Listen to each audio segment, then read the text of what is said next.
আপনাকে উচ্ছেদ করতে চায়, তাহলে আপনার পরে কে বসাবে, কে বসবে, সেটা কে মালিক? মনে হচ্ছে আপনার কথায় আপনি একেবারে পরিত্রাণকর্তা, ত্রাণকর্তা। আপনি খ্রিস্টানরা যেমন যীশু খ্রিস্টকে ত্রাণকর্তা মনে করে, আপনি কি ওইরকম নিজেকে ত্রাণকর্তা মনে করছেন? আপনি কি মহিলা যীশু খ্রিস্ট হয়েছেন নাকি, হতে চাচ্ছেন নাকি? যে শ্রাবণের বৃষ্টি যেমন ঝরঝর করে পড়ে, তেমনি ওবায়দুল কাদেরের মিথ্যা ওইভাবে ঝরঝর করে পড়ে। আপনি তো গোয়েন্দাদের কাছে বলেছেন যে শেখ হাসিনা কত টাকা নিয়েছে, আপনার নেত্রী কত টাকা চাঁদা নিয়েছে, এবং শেখ হাসিনার ফুফাতো ভাই হাজী সেলিম তিনি যে বলেছেন যে কে কে চাঁদা দিয়েছে, তিনি যে গোয়েন্দাদের কাছে বলেছেন। আপনার নেত্রী প্রধানমন্ত্রী বলছে যে অনেক রাজনৈতিক দল আমাকে উচ্ছেদ করতে চায়, আমাকে উচ্ছেদ করে কাকে বসাবে? আরে আপনাকে উচ্ছেদ করা আর কাউকে বসানো এই দায়িত্ব কার? কোন রাজনৈতিক দলের নয়, এই দায়িত্ব তো জনগণের। 111-এ মঈনুদ্দিন ফখরুদ্দিন যখন এসেছিল তখন কে আমেরিকায় পালিয়ে গিয়েছিল? আপনি ওবায়দুল কাদের জানেন না?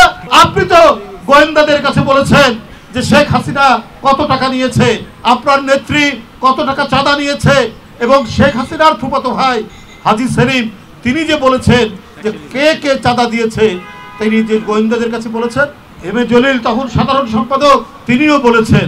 এরপরে ওবায়দুল কাদের সাহেব কোন মুখে আপনি কথা বলেন? আমি গতকাল বলেছি যে শ্রাবণের বৃষ্টি যেমন ঝরঝর করে পড়ে, তেমনি ওবায়দুল কাদেরের মিথ্যা ওইভাবে ঝরঝর করে পড়ে। এই মিথ্যার কোনো শেষ নেই। আপনার নেত্রী প্রধানমন্ত্রী বলছে যে অনেক রাজনৈতিক দল আমাকে উচ্ছেদ করতে চায়, আমাকে উচ্ছেদ করে কাকে বসাবে? আরে আপনাকে উচ্ছেদ করা আর কাউকে বসানো এই দায়িত্ব কার? কোন রাজনৈতিক দলের নয়, এই দায়িত্ব তো জনগণের। আপনি তার মালিকানা কেড়ে নিয়েছেন, তাকে মালিকানা ফেরত দেন, জনগণই ঠিক করবে কোন রাজনৈতিক দলকে ক্ষমতায় বসাবে না বসাবে। আপনি এই বক্তব্য রাখেন কেন?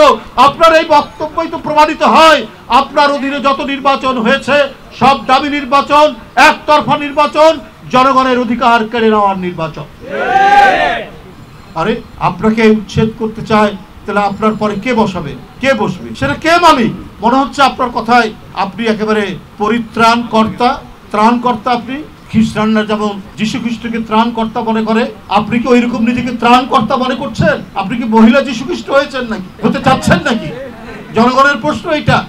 আপনি একমাত্র ত্রাণকর্তা এই দেশে। আপনি জনগণের ক্ষমতা ডাকাতি করেছেন, আপনি সেই ক্ষমতা জনগণকে ফেরত দিন। জনগণের অধিকার কে ক্ষমতায় বসাবে? সেটা হবে কিসে? অবাধ সুষ্ঠু নির্বাচন। সেটা শেখ হাসিনার অধীনে নির্বাচনে হবে না, সেটা হবে নির্দলীয় নিরপেক্ষ, যার কোনো রাজনৈতিক দলের সাথে সম্পর্ক নেই।